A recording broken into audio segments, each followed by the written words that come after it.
top of it. Yeah. So then it's like you can't. But I'm blending in though. I guess it'd have to be like all white if they were camouflage for the snow. Yeah, that is. Well, in our yard at least. I mean, in our front yard. Yeah. Do you think we're live? Do you think that I made think the cut? we're very close. Basking in the sunlight here. Yeah. Oh, that's not where we are. 146. 147. Okay. Well, I'm going to just assume Go for that it. we're live. Go for Welcome to our pastor's Bible study. I can't feel comfortable without just getting this out of the way. It's National Lutheran Schools Week, so I don't want to be judged. That's why I'm wearing what I'm wearing.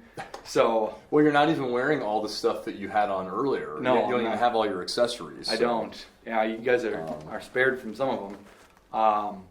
But yeah, so welcome back. We are going through the Catechism. Specifically, we are in the first article of the Creed. And if you have the newest version of the Catechism, it's broken up into 3 parts, the first article is, and it really goes in depth, talking about different.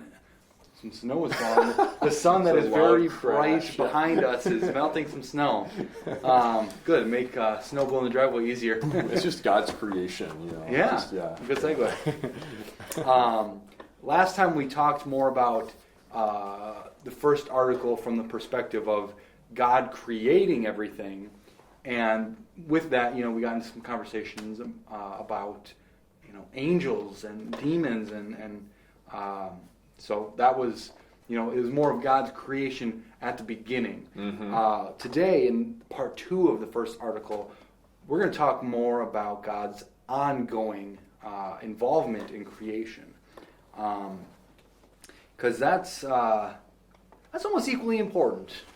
I won't put percentages to it, but it's, and we'll talk about this as we go, but if God just created and then, wiped his hands, pulled a pilot and washed his hands free of it, it'd be good bad. luck. Good luck existing Yeah. creation. Yeah, we would be in a sorry state. Yeah. So question 131 here. It says, does God continue to be involved in his creation? Yes. Okay. We kind of started to give that away. How is God involved in his creation then?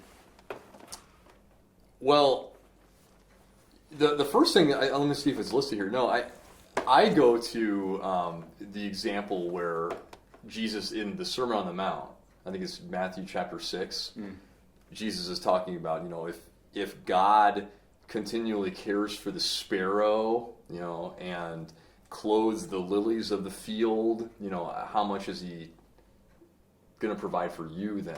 Mm-hmm. So I think that's kind of what Jesus is getting at, is that God he cares about even like the smallest, when you're literally flowers and little sparrows are very small compared to a lot of things. Yeah. You just think, well, is God really paying attention to every little detail of life? And Jesus says that he is. So I think, we believe Jesus. That doesn't mean that we understand exactly how God is caring for every detail of his creation. It blows your mind to think, I can hardly take care of my 3 children, as it is, and need a wife to help with that. And but yeah, the short answer is God is involved. He provides everything that we have, right?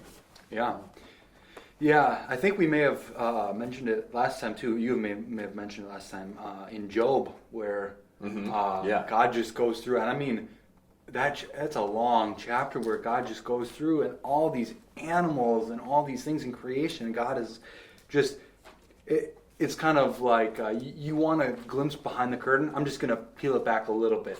Mm-hmm. These are the things that I do. This is how I care for, and I don't remember the specific animals, but it's not just this is how I care for the horse. It's like the white bearded horse. I'm making that up, but it's specific animals, and God is saying, this is how I care for it. This is how this animal exists because of me still working, in creation today.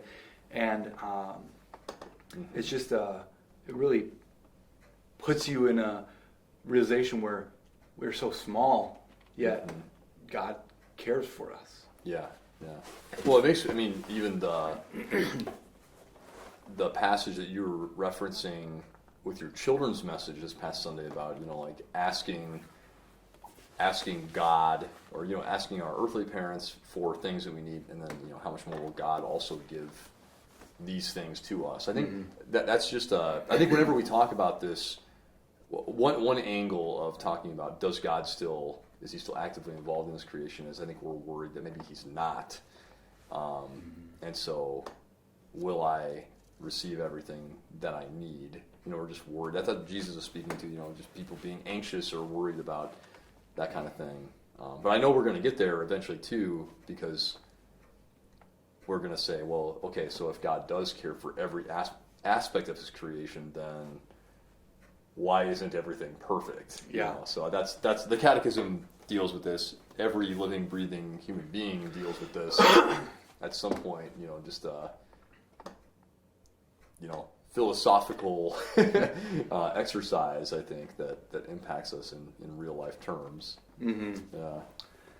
Yeah. So this next question, I think, could be a little bit loaded here. At least the direction that I'm hoping we'll go with it. Okay. For whom does God care and provide within his creation? Oh, yeah. So, human beings are only living things that matter, right? Exactly. Yeah. And I think everything else is just there for our use and enjoy. No, yeah, it's just for us, exactly. But it's funny you say that, because I just think the first article, when we look at it this way, I think really puts things into the perspective that they belong, that when God created, he didn't create for humans, right? Mm-hmm. God created everything because he wanted to. Mm-hmm. Like, God in his being God decided, I want all of creation to exist. Everything in creation, I want it for myself. Mm-hmm.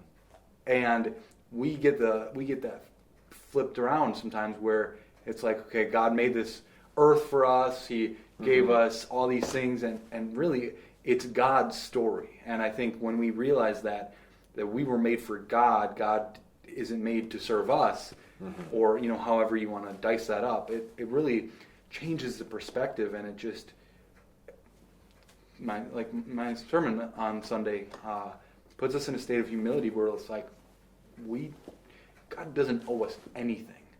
And this is God's world. God created because he wanted to, because he enjoyed it. It has nothing to do with me. But then I get brought into the story. And wow, how awesome is it that I get to know God, and so on and so forth. Yeah. Well, and it is interesting, to think about. I'm thinking of Genesis 1 and God kind of explaining the process of what the role of the human beings are going to be. They're supposed to have dominion over everything, and I think there's different ways to take that phrase. When I hear the word dominion, I maybe do, my first reaction is, oh, so I'm in charge of it all. But being in charge of something doesn't, like, usually there's more of a responsibility for you, like, to care for the people, the things that you're in charge of. This is kind of a deep thing. Because I know the way that I was taught, the kind of human being's role in creation is to be like good stewards of God's creation. So we actually are supposed to care for. It's like you're in charge of it, but everything is dependent upon you in a lot of ways. Like, we're supposed to actually care for. Just like our children, but then like with God, our relationship with God, like you said, we're kind of created for God, but at least on this side of eternity, God is saddled with and we're completely dependent upon him. So even though he's the Lord, he has dominion over us, I guess you could say. it's kind of like creation is to us as we are to God. It kind of just keeps going like that way.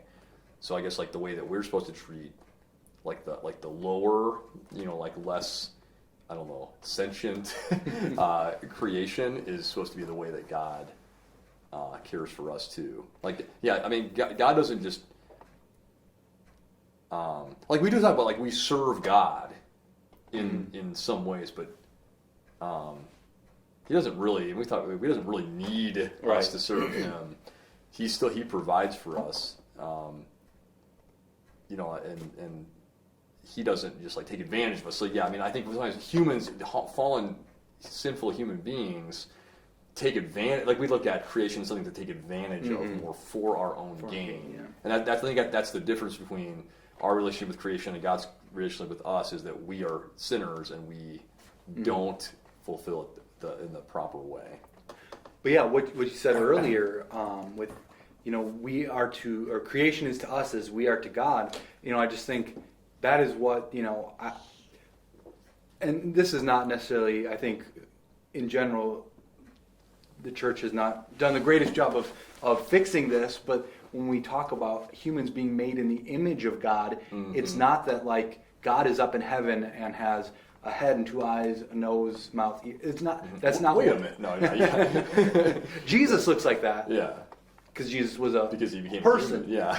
But the image of God is talking about that dominion, that having authority over everything on the earth, basically, caring for it. And so I think that ties very well to see creation is to us as we are to God, where creation is dependent on us to an extent because God is still involved, but we are dependent upon God. And so how God takes care of us, we should see that reflection, or not that reflection, that kind of going through how God cares for us, we are to care for the world.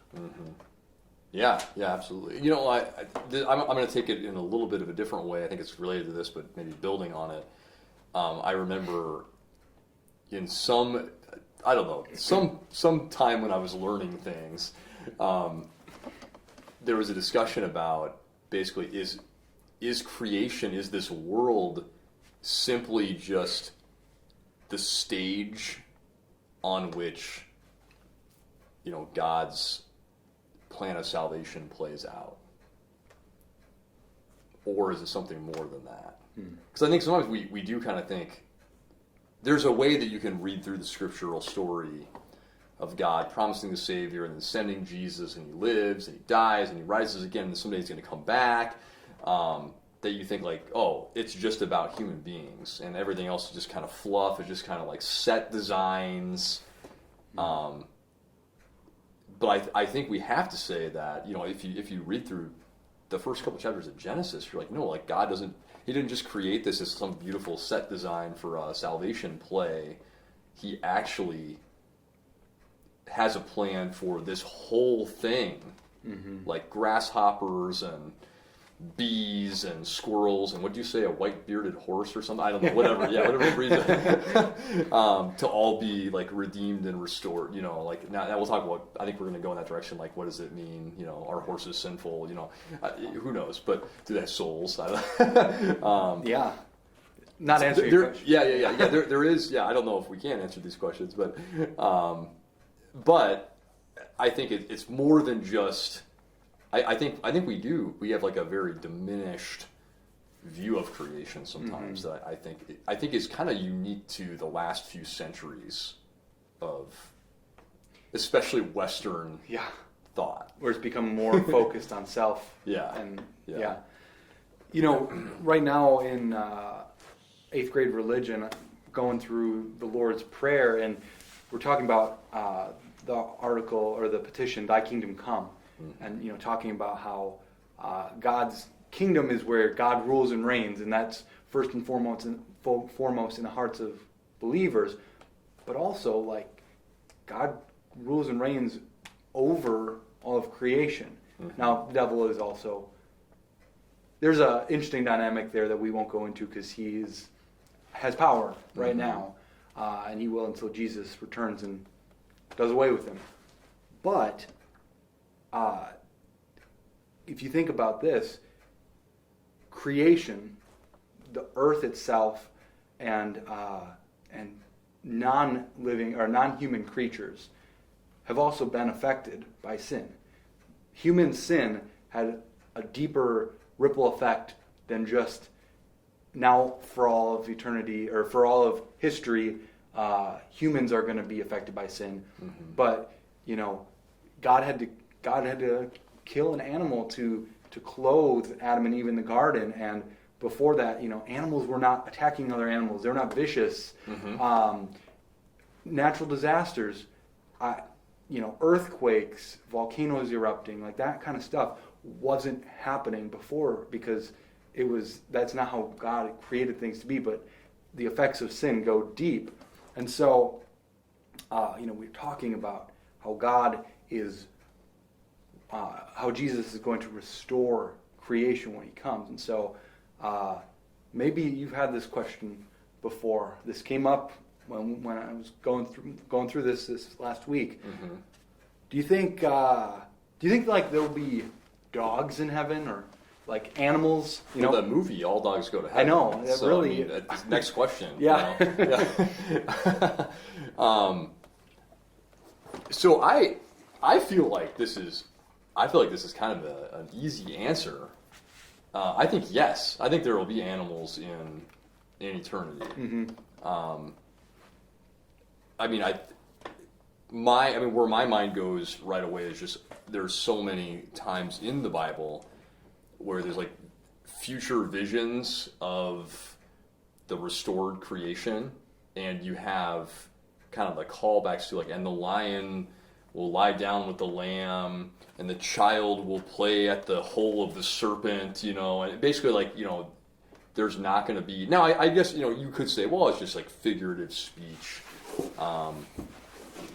But there's other times too where visions of the future, not just with animals, but it's also agricultural things, and it's things about the earth. So I think it's all of God's creation, it's the width and the breadth of it. It will all be redeemed and restored and exist. I guess I have a hard time not picturing eternity as being pretty close to Garden of Eden. Exactly. Yeah. Yeah, and that's, when we think about the kingdom of God, Jesus' work is to restore things to how they were before sin entered the world. And so, mm-hmm. That obviously starts with taking away sin and the effects of it, sadness, shame, pain, suffering, mm-hmm. cancer, disease, all these things, then natural disaster and so on and so forth. But thinking about going back to God created things how He wanted them. Sin messed that up. Jesus is undoing the effects of sin and bringing it back to how things were before sin. And so, mm-hmm. God wanted there to be animals. He created animals and put them on the earth. And so, mm-hmm. absolutely, I think. Now, is Sparky going to be in heaven? Are you going to know your dog? Well, so that's where the conversation usually goes, and I think that's, I was thinking about this earlier. I can't think in this moment if there is an actual passage from the Bible that says something to the effect of only human beings have a soul. Correct me, I don't know, because I have heard some people that say, there's not going to be animals in heaven or in eternity because they don't have a soul, and I kind of think, it is. I think that's maybe where you were going with this. It might not be your exact family pet that's there, but I feel like there are going to be other living creatures, other non-human living creatures, right. Which I don't know. Maybe that's weirder to think about. God's just going to create 2,000 new antelope or something that didn't live on the earth in pre-last day times, or is it going to be all of these? So I don't know. I don't have the answer to that one. So I don't know if my childhood cat, Mr. Kitty, is going to, That's good.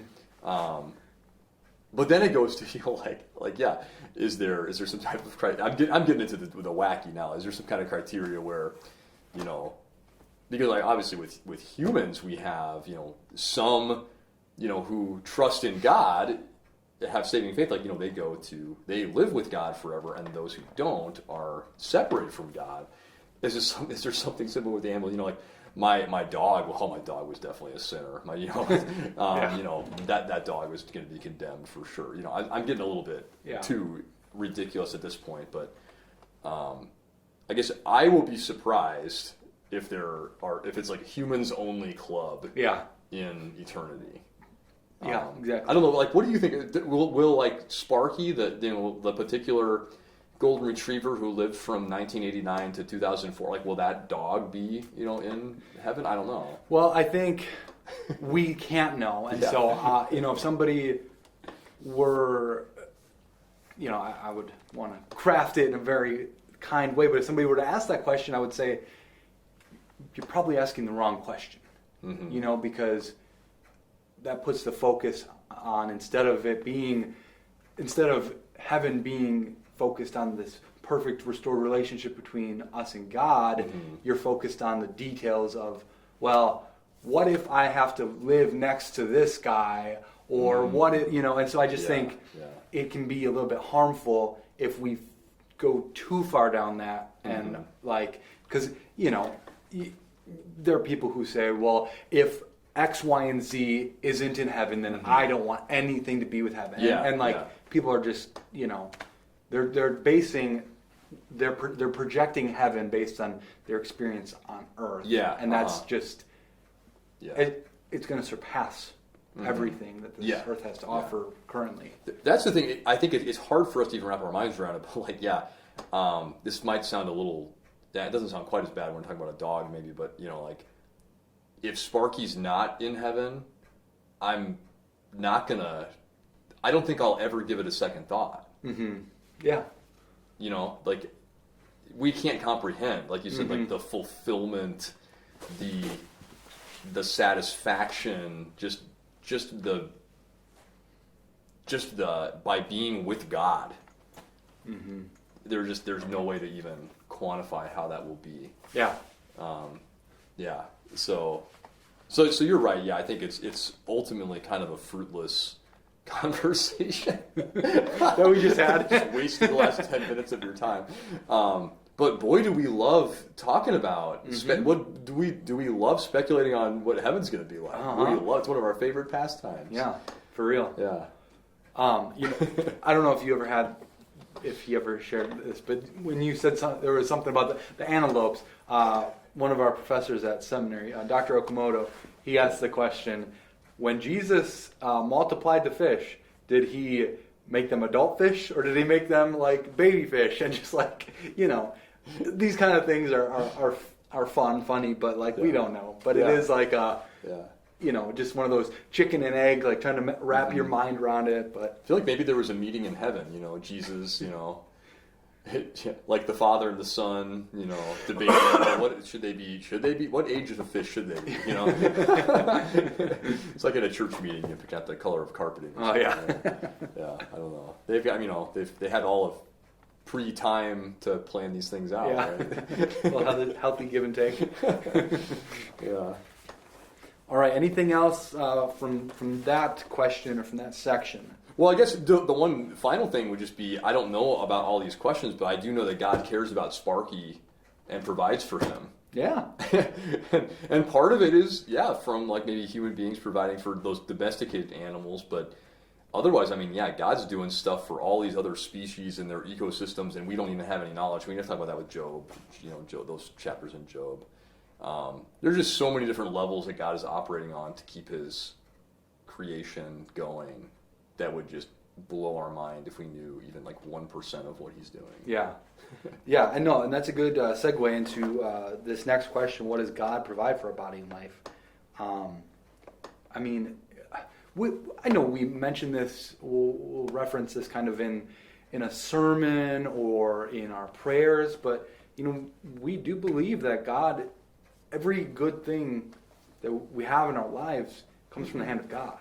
Yeah. And now, you might be thinking, well, I know for a fact I bought this from the grocery store. Yeah. I worked hard, or I put these seeds in the ground, and I cultivated them, and I cared for them. Well, did you... The seed one is good because Jesus talks a lot about seeds. But, to that I would respond, were you the one who was working in that seed to grow it? Were you the one who just allowed it to absorb the nutrients? Like, were you actively involved? And, if you take everything down to the base level, everything, nothing happens aside from God. How did you, you had to have a brain to learn how to farm. You had to have good health to be able well enough to do, there's all these kind of things. Yeah, you can go farther back all the way and know that the origin of everything came from God, even though the way we might experience it might be 4 or 5 steps removed from that. Yeah. Right. We talk about that. I talk about that sometimes with the kids if I'm doing, like, the 7th commandment is kind of where I plug these things in, just that everything we have comes from God, and anything we have is like loaned to us. So, and loaned to other people. So don't take what God has given to somebody else and use what you do have for good, and be aware that anything that God has given to us can be taken away at any time. He doesn't necessarily loan it to us for our whole life. But yeah, if your family has money, it's, your parents probably worked hard for that money, but where did they get their skills for? How did they get the job? It's far, if you go all the way back, the origin is God. So yeah, but with that, we do see how we have an active role in it. Oh, like, absolutely, because I think that people are thinking like, I worked 60 hours a week though for that too, and you did. And God blessed that. Yeah. When you work hard, like, God blesses the things that we do, but life goes on, whether or not you sit on your couch and do nothing, or you work 60 hours a week. Yeah. Life goes on. It's just a matter of, is life going to be more difficult? Has God, God has provided you the means to do X, Y, or Z. Are you squandering what God has loaned you, including your abilities and so on? Yeah, it's really wonderful, I think, having little kids in your life, because they ask questions. They get to the heart of these things, where they ask like deeper questions, like, well, how did we get this, or how does this happen? And then it forces you to sit back, and it brings God more into the conversation. Because we go on autopilot, and we're like, I'm so busy, and I have earned all this, and I deserve this, and I did this, and I did that, and I gave my family this, and it kind of pushes God more to the sidelines. And because we can't see Him, and because we can't always know the route, that blessings come to us, it's good for us to like deconstruct these processes and see God as the designer and the one that carries out these things in His delivery system of blessings.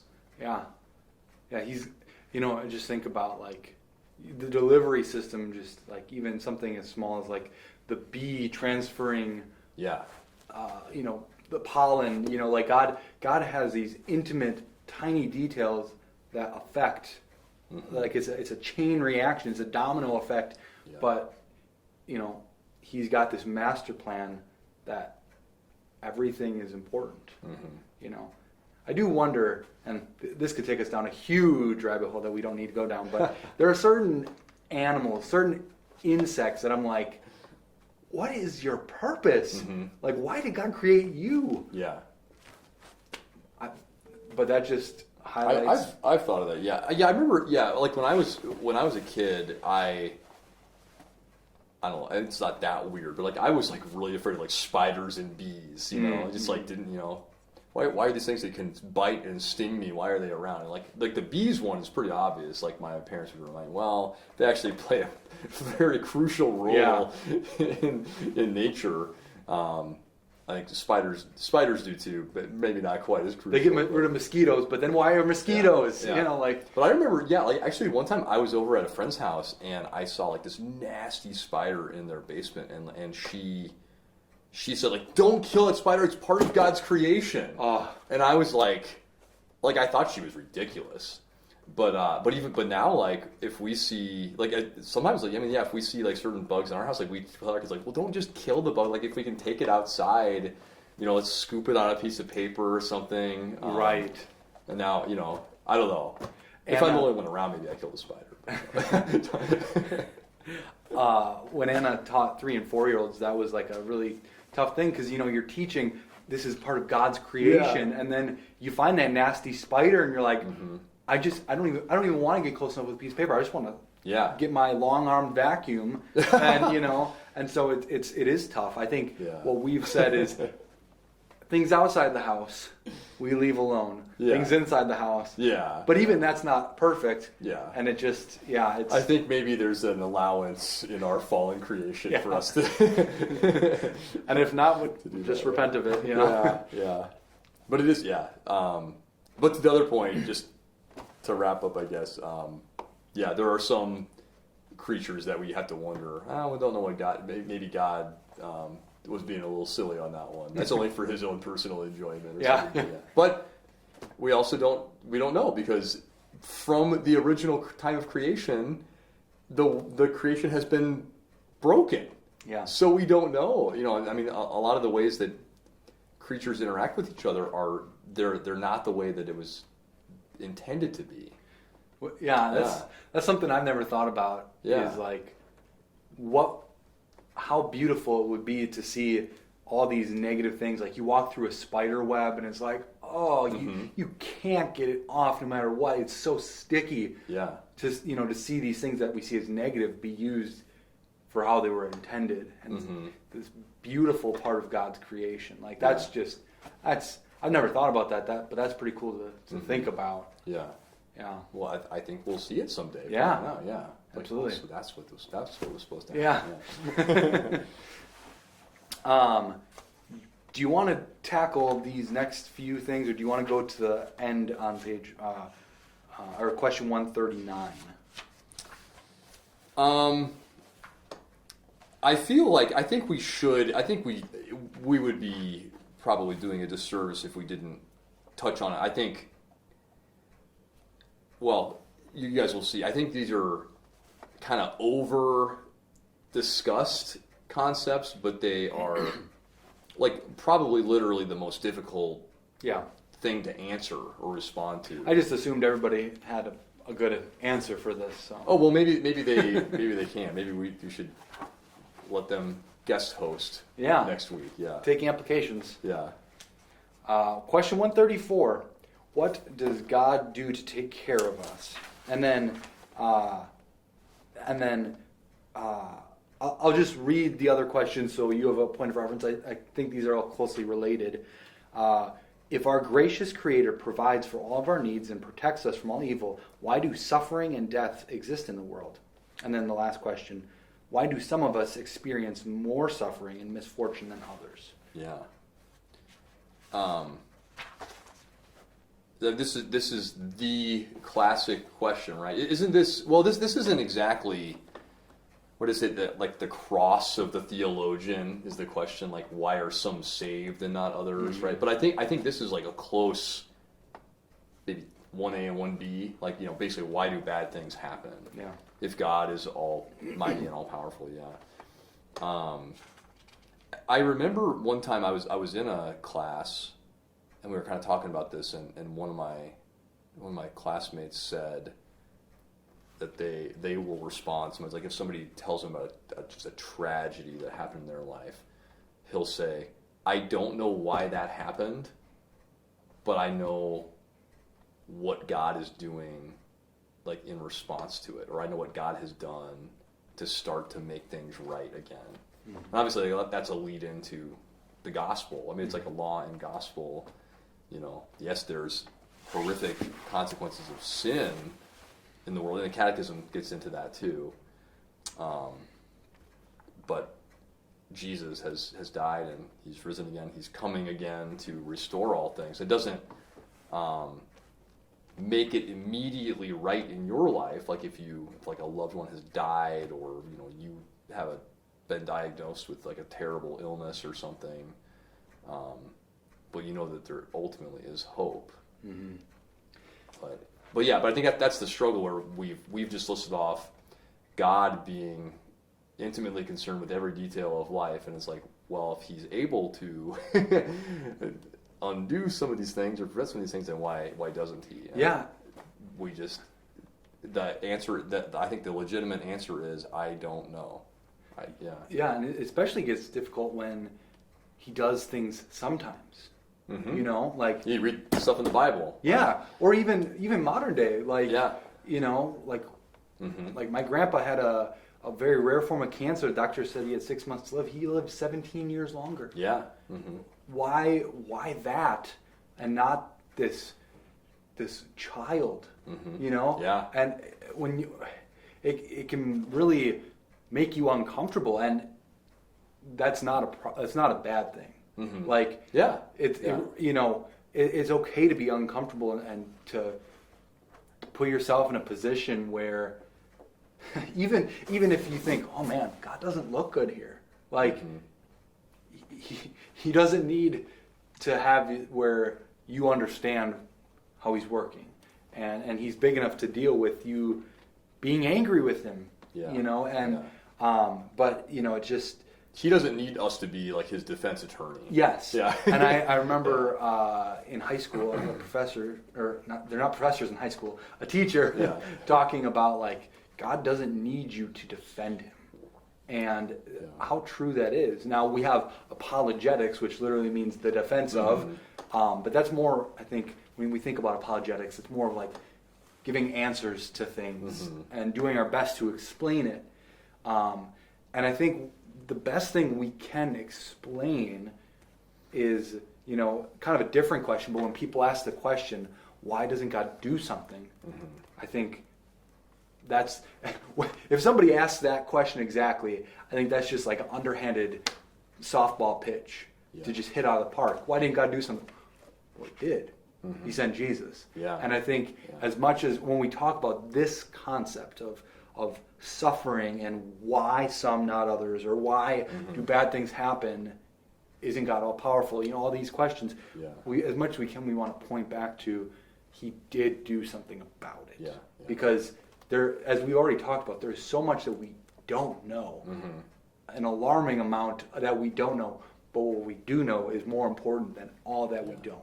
And so, absolutely. And I think once we're on the other side of eternity, you're going to reflect back on however many thousands of years, whatever, that it was from day one of creation to the last day when Jesus returned. And it's going to be like, however the smallest amount of space I can fit between my two fingers in the timeline of eternal existence. Yeah. So prior to creation, we don't know how long that was, and what's going to come after Jesus. So I think when you're saying like, well, God has, for the eternal timeline, God has done something that's going to make everything perfectly right forever. We get so, I think we think like this is all there is because it's all there is for us right now. And I think we make this the main thing when it's not not the major main thing. And the minor. Yeah, and I don't mean to, I hate to even do it because, because there's some discomfort with like, some people have had some really awful things happen to them, or people that they love and care about. And that's that question 137. Why do some of us experience more suffering and misfortune than others? Pastor Bugo talked about this a couple weeks ago. Like, didn't he say? I think he said something about like how his life has been kind of easy, kind of boring. I have always felt that way so far in my life too. Like my life's kind of been I haven't had a lot of bad stuff happen to me, you know. And I'm kind of like worried, like maybe the second half is going to be a lot worse. Where's the shoe going to drop? Yeah, but kind of think, you know, that's not like how it works. It's not like everybody has the same number of things and they're spaced out differently. But there are, you know, this made me kind of uncomfortable. The first answer to that question, in some cases, we bring the suffering upon ourselves as a consequence of our sins. Yeah. And we shy away from saying too much about those things because we can't say, you know, like, oh, well, that natural disaster came to that region of the world because of their exceptional sin or something. Which people have tried to do after Hurricane Katrina. Yeah, absolutely. That was a big thing. Yeah, 15 years ago or something. Now you see it in Scripture, like Sodom and Gomorrah. They do have it because, and God says, particular because of their wickedness, and other places too. But it just doesn't work that way. I don't think we can like responsibly say, you know, oh well, like this part of the world has got hit by COVID harder than others because of this or something, whatever. But I think that's the more positive way to engage with this is to say, well, this is what God has done. Let's not focus on what maybe His inactivity, at least in our perception. But another way to go about it, and this is a very Lutheran way, is to say, I don't know why they're suffering, but I know like God lives there. Like God lives in the suffering. He does not create spaces of suffering and push us into it and say, you know, slam the door. He enters into it with us. I mean, that's what Jesus does, and that's what He still does. Yeah, and I just think too about looking back at Job. You know, they try to answer these questions. His friends try to answer these questions and give reason to why these things are suffering, and they missed the most important. Like, Job didn't need answers; he needed somebody to be with him in his suffering. And I think, you know, it's such an important reminder for us, because I think we want to have answers. We want to have a fix to something, and we don't like awkward silence. We don't like doing nothing, but sometimes doing nothing is all we can do, and that is what needs to be done. Yeah, and I like to, you know, I would love to know why exactly God does everything He does or doesn't do the other things that He doesn't do, and it just makes sense in my brain for all of that. But yeah, we have to just realize our human limitations, and also just like God ain't telling us. Yeah, like that's not part of His plan. He's not telling us. I think it's just another way that I think deepens our faith relationship with Him, because we don't have all the answers, and we have to place that trust in Him. I mean, you know, there are some things about Him that are unknown, but the most important things that we need to know, He has made known. Exactly. To us. Revealed God, hidden God. That was another term we learned in the seminary. Yeah. The hidden God, the things we don't know about, and then there's the revealed God, and the revealed God is revealed in Jesus. And so the most important things we know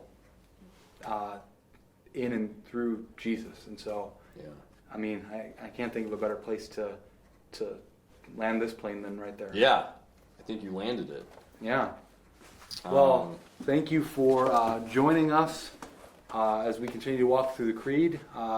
Pastor Smith, do you want to say something about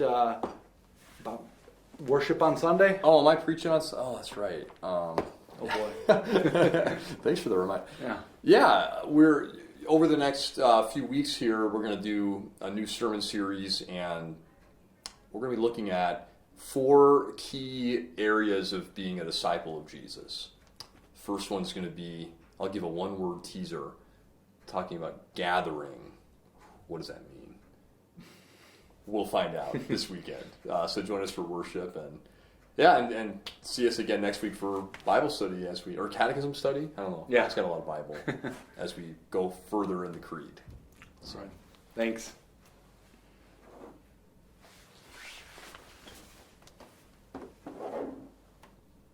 Probably just about to start the